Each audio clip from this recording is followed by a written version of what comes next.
Hello tout le monde, j'espère que vous allez bien. Donc on se retrouve pour une nouvelle vidéo. Une vidéo bien sûr qui parle du budget. Et je vous avais déjà fait une première vidéo présentation, donc à la va-vite, juste pour présenter ma chaîne YouTube. Et aujourd'hui on va voir ensemble un petit peu pourquoi il faut être indépendant financièrement et ne pas dépendre de l'argent des autres. Et ne pas dépendre des autres pour s'en sortir. Alors, je ne veux pas dire que on n'a pas du tout besoin des autres pour avancer, etc. Mais là, je parle d'une certaine dépendance financière, d'une certaine mendicité financière où on s'accroche en fait à l'argent de l'autre sans avoir d'abord nous-mêmes puisé dans nos propres forces, sans avoir d'abord nous-mêmes puisé dans nos propres capacités, sans avoir nous-mêmes cherché les ouvertures, les possibilités. Et c'est un peu un chemin de facilité. Après, la mendicité moderne, je l'appelle comme ça, ce serait de demander à des amis, de demander à la famille.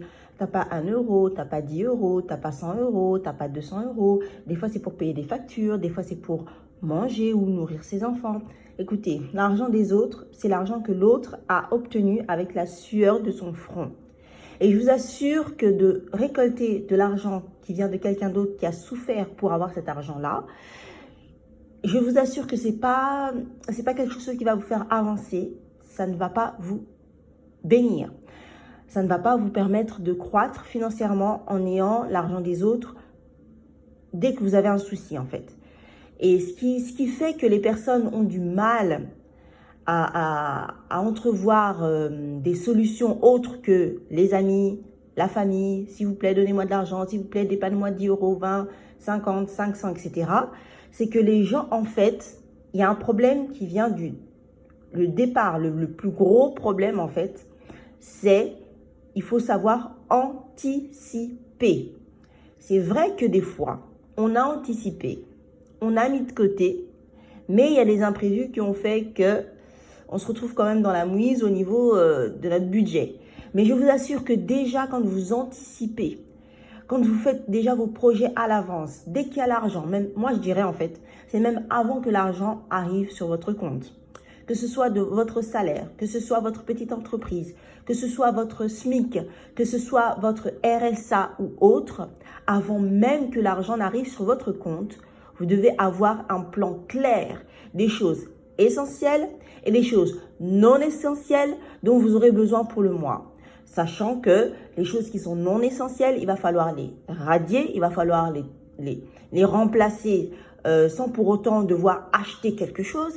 Des fois, on se dit « Ah, bah, j'ai besoin d'un autre pantalon parce que j'en ai que 4 ou 5 et les gens dans la rue ou mes amis m'ont vu avec ces 4 pantalons pendant 1 mois. Il faudrait peut-être que je rajoute un 5e pour pas avoir la honte, etc. » Moi, je dirais plutôt peut-être qu'au lieu de s'acheter un autre pantalon à 30 euros, 29,90 euros, etc., ben, il y a peut-être la solution éventuellement d'en prendre un soit moins cher à 8 euros Primark, soit, bien sûr, la qualité ne sera pas la même qu'un Zara, mais on n'est pas là en fait pour flamber son argent, on est là vraiment pour gérer son budget et avancer.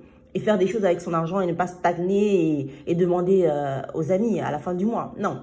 Donc, du coup, ce serait soit remplacer ce jean que je veux acheter à Zara à 39 euros ou autre, ben, je le remplace par un jean moins cher à Primark à 8 euros ou autre. Soit, je me dis, bon, ben, j'en prends un sur Vinted si vous n'avez rien contre l'achat de seconde main.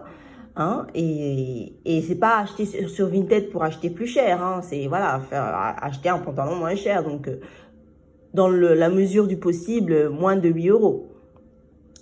Et voilà, soit je regarde dans mes vieux pantalons, si il ne me reste pas un vieux pantalon de 1900 là, ou 2000, je sais pas, il y a des gens qui gardent leurs affaires longtemps, hein, et que je peux ressortir, et voilà quoi. Le vintage, des fois, c'est un style, hein, c'est pas des fois, il y a bien un style vintage qui existe, hein, donc voilà. Le but étant qu'il faut savoir anticiper, voir les choses en fait de loin. Se dire, bon, là, si j'utilise tel argent, est-ce que la deuxième semaine du mois de février, est-ce que je vais réussir à gérer les choses? Niveau facture, niveau alimentation, niveau etc. Et ça, c'est à gérer en fait. Bon, il y a beaucoup de chaînes YouTube qui gèrent ça et qui vous proposent ce genre de contenu. Là, je parle du contenu des courses. C'est anticipé en fait. On rentre pas dans un magasin parce on s'est dit ah bah je rentre là-dedans parce que la lumière est belle, parce qu'il y a une belle déco. Non en fait, parce que ça c'est leur marketing en fait. Ça attire les gens, le visuel, tout peut vous attirer pour pouvoir rentrer dans un magasin qui au final est un magasin cher. Non, vous avez déjà anticipé, fait votre liste. Et même en faisant la liste, il faut se dire, bon, à Aldi, c'est cher, tel truc, mais à Lidl, en fait, c'est moins cher.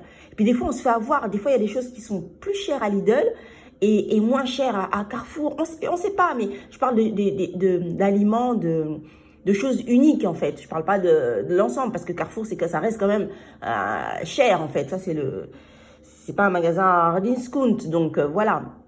Avec l'inflation, aujourd'hui, on ne peut pas se permettre de gafouiller. Donc, demander à l'autre, c'est pas une solution. Ça ne sera jamais. Il faut vraiment enlever ça de votre tête. Enlever cette possibilité-là de votre tête. Et en fait, il faut vraiment agir comme les gens qui n'ont pas de famille, les gens qui n'ont pas d'amis ou pas de famille, ou qui, je ne sais pas comment vous expliquer, ils sont au pied du mur. Et ils se disent, bon bah, j'ai pas le choix. Mais il y a des gens qui, dans ce pas le choix-là, vont se dire, bon bah, je vais aller mendier. Je ne veux pas juger les gens qui mendient parce que voilà, c'est vraiment des cas particuliers des fois. Il y a beaucoup de dépression derrière ça, il y a beaucoup de dépression en fait. Le mental joue beaucoup.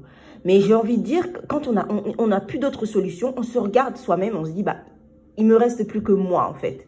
C'est moi qui sera la solution à mon problème. Vous voyez, au mois de janvier, vous voyez que vous avez mal démarré l'année. Vous vous dites, bon, qu'est-ce que je peux faire comme petit boulot pour pouvoir mettre un peu d'argent de côté. Qu'est-ce que je peux faire? Peut-être ouvrir une entreprise qui me sera rentable très rapidement. Écoutez, il y a toujours des solutions. Ah, qu'est-ce que je peux faire? Est-ce que je peux pas éliminer telle chose? C'est vrai, j'ai tendance à me prendre mon café à l'extérieur. Est-ce que je peux pas plutôt le prendre à la maison et que ça me coûterait moins cher en fait dans la semaine? Et diminuer peut-être un petit peu mes doses de café parce que c'est des fois au niveau de la tension ou du cœur, on dit que c'est pas bon. Bon, voilà. C'est un exemple comme un autre. Mais moi, je vous encourage vivement, vivement à être indépendant. Soyez indépendant. Ne comptez sur personne. Et si cette aide extérieure, elle vient comme par hasard, comme ça, oh, écoute, j'ai pensé à toi, je voulais te donner un petit 10 euros, ou même pas, parce que je pense pas que ça se passe comme ça. C'est plutôt, je t'invite au resto, je t'invite boire un café, je te paye, etc. C'est moi qui t'invite. Bon, bah, si ça vient comme ça, bah, écoutez, bah, vous refusez pas. Quoique une personne qui vous a invité une ou deux fois, la logique voudrait que vous puissiez lui rendre l'appareil. Mais si vous n'êtes pas capable de garder 10 ou 20 ou 30 euros de côté pour lui rendre l'appareil, vous voyez que, bon, dans tous les cas, il faut quand même anticiper, il faut quand même savoir gérer son budget. Donc, en fait, vraiment, je vous encourage à vous battre. À vous battre. Là, moi, c'est une chaîne YouTube où je veux pas qu'il y ait de blabla. En fait, on n'est pas là pour faire du blablatage, en fait. On est là pour avancer. Et en fait, on se met vraiment un coup de pied dans le derrière pour pouvoir avancer. On se bat, on fait tout pour aller au bout de nos objectifs. Parce que si on n'a pas une mentalité de sportif, de gagnant, on n'y arrivera jamais. Parce qu'il y aura toujours des factures à payer. Il y aura toujours des coups de baisse de morale qui, ben, malheureusement, j'avais une baisse de morale, je me sentais pas bien. Du coup, j'ai claqué mon argent dans ça, dans ça. Il y aura toujours ça, en fait. Mais la chose étant, il faut savoir avoir le bon mental en face. Il faut pouvoir se dire, aujourd'hui, trop c'est trop, maintenant je vais me battre. Il faut que je sois indépendante. Il faut que moi-même je devienne une source, en fait. Une source, que je puisse moi-même avoir les ressources en moi et que je sache un petit peu gérer l'argent. Et que je sache même produire, en fait, les choses, de me dire, bon, bah, je sais, en fait, dans le cas de complications, comment rebondir. Parce que j'ai de l'épargne, parce que je sais avoir un boulot de côté, parce que même s'il n'y a plus de boulot, eh ben, je sais avoir une petite entreprise et me battre pour ça, parce que si, eh ben, je sais gérer mon alimentation, mon budget vêtements, mon budget facture, etc. en fait. Et même mon budget loisir, je sais le gérer. Vraiment, il faut se battre, être indépendant et c'est être libre aussi. Dépendre de l'argent des gens, c'est une honte parce que je vous assure que la personne à qui vous empruntez de l'argent, elle se dit, ah bah lui, il est pas capable, quoi. Je vous le dis, il se dit, bah, il est pas capable. Donc, c'est une certaine liberté de pouvoir se dire, bon, bah, je dépense mon propre argent. C'est aussi un besoin et c'est comment? C'est jouissif, en fait, de dépenser son propre argent plutôt que de dépenser l'argent d'un autre ou d'une autre. Il faut développer, en fait, ses propres capacités et son potentiel. Je pense que lorsqu'on se bat pour pouvoir trouver des solutions, je vous assure, vous êtes fiers en fin de journée, vous dire que, ah, je me suis battue pour telle situation, je suis allée à tel magasin, ça m'a coûté moins cher, là-bas aussi moins cher, et du coup, avec le reste de mon budget, je ne vais pas dépasser, je ne vais pas être en découvert, je ne vais pas avoir à demander à une telle et m'humilier. Vous savez, même moralement, ça aide pas, hein. Et vraiment, c'est bien, en fait. Le but de cette chaîne, c'est d'avancer et d'évoluer. Donc, voilà, vous avez vu avec ma petite tasse de mon bol de thé, là. Je vous dis, on va avancer ensemble.